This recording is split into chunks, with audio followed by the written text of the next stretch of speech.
Welcome back to Great Day, Louisiana, everybody. If you are just joining us, we are on a one-tank trip today to St. Landry Parish, which is located in the south central part of the state. You know, those of the Catholic faith know the symbolism of the saints. They led an exemplary life and are considered spiritual guides throughout the history of the church. St. Landry Parish is proud to be a part of that history with the miracle of Grand Coteau. Here at the shrine of St. John Berkman, you can learn more about him, and of course, we are about to do that right now, everybody. Join me now with more on everything. It's the Shrine Director. Please help me welcome Miss Caroline Richard. Hello, darling. Hi, how are you? I am doing good. Since we're at a school, everybody, the Academy of the Sacred Heart, we're doing it at some school desks. Yes. Thank you so much for having us today. I am so interested in talking to you. First, let's talk about the miracle, right? Who was John Berkman, which was the person who was chosen? Right, so John Berkman was, he was from Belgium. He was a Jesuit scholastic. He had died in the 1600s, but he was on his way to sainthood. He'd, you know, there's steps that you have to go to become a saint. So when we had, in the 1860s, there was a postulant here at the convent. Her name was Mary Wilson. She fell ill, she was in the infirmary here, and the nuns decided to start this novena to John Berkman. So it's, you know, this set of prayers that they would say every day to pray for John Berkman to intercede on her behalf to God, to cure her. And that is what is known as the miracle of Grand Coteau. Right, so he appeared to her and cured her of this terminal illness. It is so fascinating, and you all actually have a shrine that is dedicated to that miracle. Tell us a little bit more about the shrine and what we can see. So the shrine is actually on the site where the miracle happened. It was in the infirmary of the convent, where she was lying in a bed, where he appeared to her, and where she was, you know, just immediately cured afterward. And so in the 1860s, after that, it was turned into a little chapel that we now call the Shrine of St. John Berkman. It is absolutely beautiful, everybody. And once you visit the shrine, you actually should come right across the hall, really, because there is an awesome museum that is dedicated to the Academy of the Sacred Heart. Tell me a little bit about this on-campus museum and the Academy as a whole. So the Academy of the Sacred Heart is, it was founded in 1821. It's a Catholic school for girls, all the way from little ones up to 12th grade. It was, like I said, founded in 1821 by the Society of the Sacred Heart, a Catholic order of nuns that originated in France. Wow. Now we have a boys' school on campus too, so there's a boys' school and a girls' school here. And what was the goal of the Academy way back then? So the mission of the Society of the Sacred Heart is to bring the love of the Sacred Heart of Jesus to the world. And the way they did that was by starting these convent boarding schools for girls. So the girls would grow up in this mission and spread it through their families too. And you get to learn a lot more about the Academy, everybody, when you come visit the museum. I got a chance to look at it before we got started. It's more than just a story. You get to learn about so many other different parts of the Academy, right? We do, yeah. So the museum tells the story of the founding of the school, early life at the convent for the nuns, for the girls here.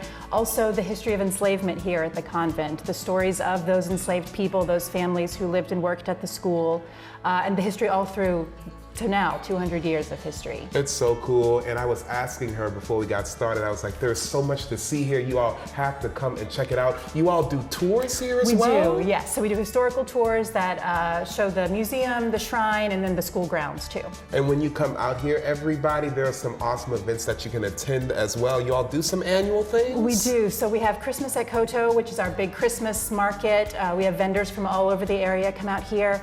And in the spring, in April, so this year it's April 1st, we have our Cajun, which is our spring fair. So there's rides, there's music, there's food, it's open to everybody. So many things you can see here at the Academy, everybody, and make sure you visit that shrine. Thank you, Caroline, for joining us today. And Thanks, look, everybody, this is just one stop on the spiritual trail here in St. Landry Parish. We're gonna head over to our next stop where you can have a spirit and a bite to eat as well. Let's go.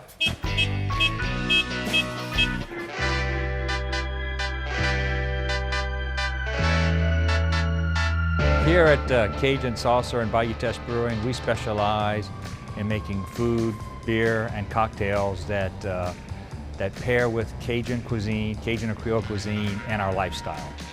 We always have 24 unique beers on tap. Probably half of those are always like our core lineup, and the rest are just experimental beers. So we're doing a beer once a year with boudin. It's got boudin, cane syrup, and coffee in it. It's called Cajun Breakfast Beer. And so just things like that. Every week we'll do different, unique beers. So our best seller is called Cajun AF, and it is a light beer. The reason it's the best seller is because someone will drink 3 or 4 high alcohol beers, and the rest of the day they need to kind of pace themselves. So that's the pace yourself beer. There's no better pairing in the world than pizza and beer, right?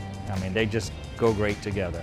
So we came up with the Cajun saucer like it was aliens came and brought like an Italian to Orneville, Louisiana so we could make pizzas for them. And so all of the pizzas are kind of alien themed or science fiction themed. Our number 1 seller is called the Alien Autopsy. It has andouille, chorizo, smoked sausage, and tasso on top with some candied jalapenos. And we sell a lot of that pizza, number 1. And then number 2 is probably our boudin pizza. It's got boudin, cream sauce, and then some green onions. We wanted cocktails that were kind of the same vein that you have to work really hard at. And tiki cocktails, you have to make all the syrups and all the fruit juice you have to squeeze fresh every day. So we wanted that kind of craft to the cocktail. So we don't do the Jack and Coke, and we're not a bar, we're a tiki bar. And so all of our cocktails are made with that kind of dedication to the work. And so the tiki cocktail makes you feel like you're on a beach or in the Caribbean or the Polynesia or Hawaii or something. So it's just a lot of fun. People come because we're authentic. We don't cut corners on the food or the drinks. The service is great. We have a great staff. And people can bring their family, have a great time. And we kind of have the old time values too, where the kids have come and they'll be playing out in the dirt, and not on the games. Now the dads are on the pinball machines and everything, but the kids are playing outside. It's just kind of like going back, just a few years where everybody got along and kind of family values. For more information about everything, you can visit CajunTravel.com or the Louisiana Office of Tourism website, louisianatravel.com.